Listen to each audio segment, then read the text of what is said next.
Hey guys, Eric and Roth here to talk about Game of Thrones, the episode, and now his watch is ended.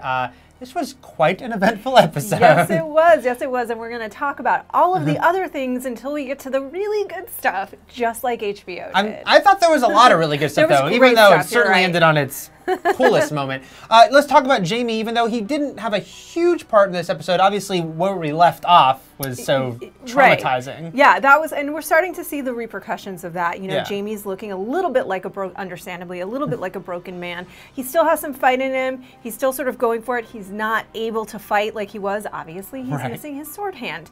But I think what I love is seeing the continual development of Brienne and Jaime. You see sort of the, you know, she says to him, she calls him out. Listen, you've had a taste of the real world where people lose things that are important, and now you're going to just, what, crumble up and die? I loved that moment. But she also called out that she understood that he had saved her. Oh, yeah. Yeah, that was a great moment. And, you know, think about, you see Jaime, he's got to carry his hand around.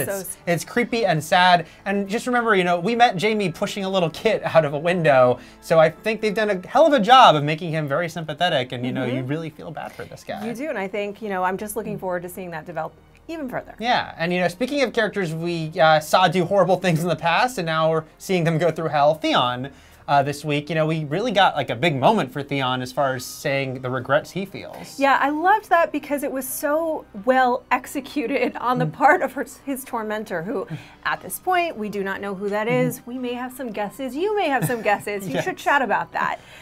But I think it was so brilliantly executed on his part. He was able to get him comfortable enough so that he was essentially giving a confession without having to torture it out of him. Right, right. And I think that's what really worked for me about that scene. Also, I'll be honest with you. I know a lot of people do love this character. I don't feel bad for him.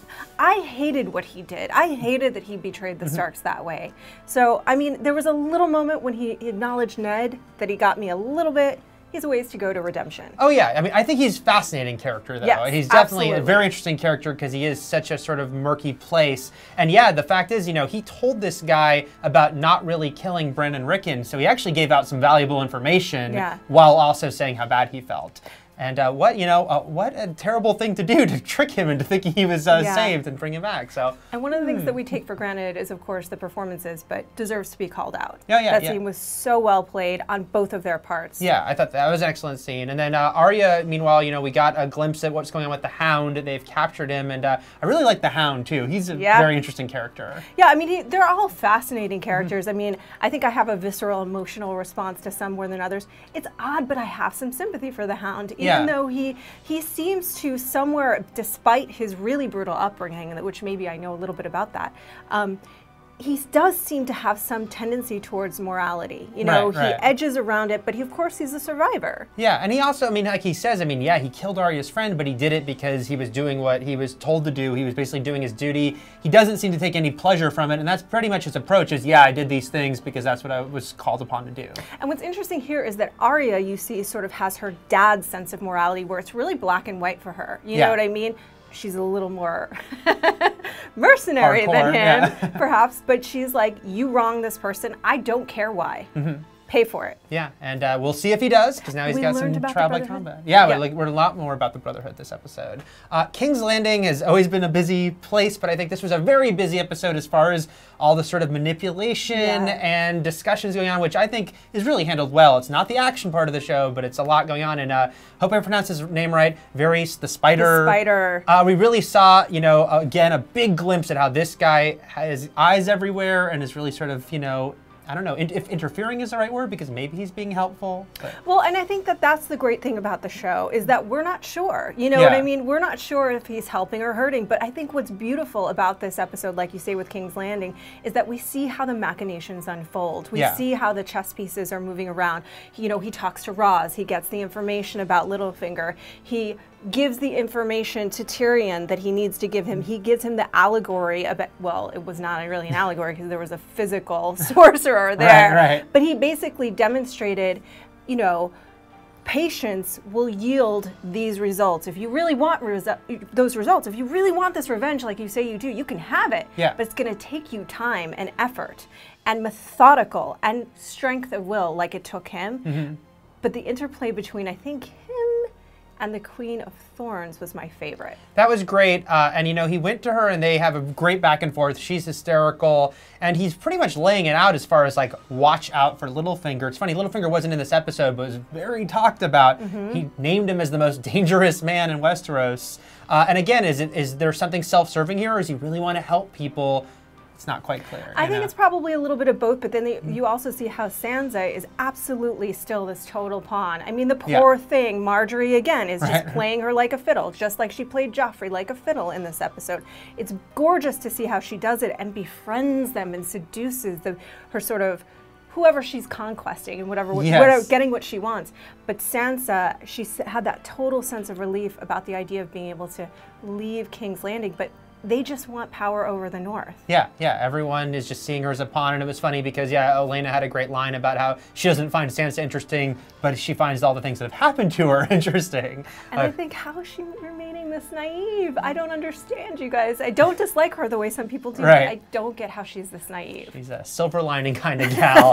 And then, we saw Marjorie again manipulate Joffrey. We also saw that the crowd loves her, and the fact that Cersei, it's probably a mixture of weird jealousy there, but also like, watch out for this girl, the expression on her face, seeing that everyone adores Marjorie. Oh yeah, and I think she understands that she's very smart at playing, that Marjorie is very smart at playing this game. But I think the thing that I loved with Cersei this week was she had that moment, with the Queen of Thorns, and she was like, well, God made it so. But you know that she resents that so much. Oh, yeah. She resents her position. So then she decides to go and confront her father.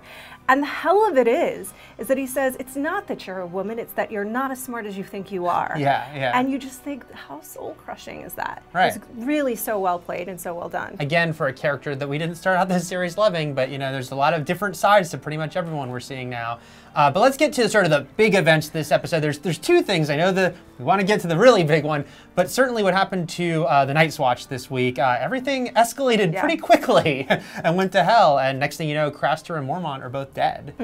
Yeah, and I think that it's an understandable sort of rebellion, or mini rebellion, I guess, that took place. And it's violent and it's brutal, but you understand why that needed to be done at this point and where they were, I do anyway, where they were coming from. I mean, it was just it was a horrible situation for everyone, and there was a lot of people sort of, on both sides. Yeah, you can mostly see everyone's side of it except for Craster, because he's just despicable. But I certainly felt horrible that Mormont got killed. I did too, but Craster needed to die. Oh yeah.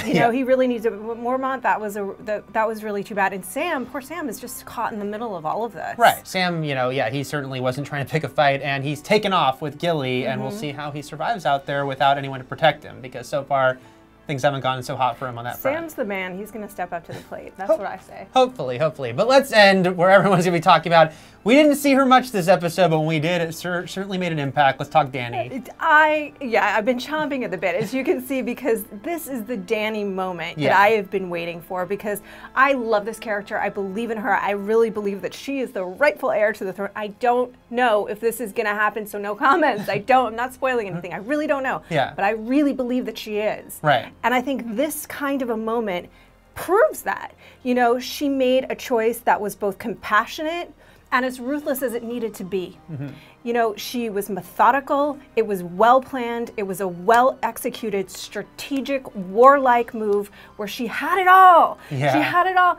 Her advisors told her, these soldiers will obey you without question, but her other advisor says they need to be loyal. She found a way to get them to be loyal and the Unsullied. Yeah, that was perfect. Everything, she had really thought out everything here and all the steps it would take to get this to work, and to, kill a guy who deserved it in the process. Absolutely, and she didn't, and I think what I really love about it is that she didn't let her ego get in the way, which I think Rob is good at that too, but a lot of the times they let their ego get in the way of executing a plan. She didn't let the guy know that he was insulting her before. She didn't play her hand too early. Yeah, it was great. It was another moment from the books. If you read the third book, we were all waiting for such a great standout moment.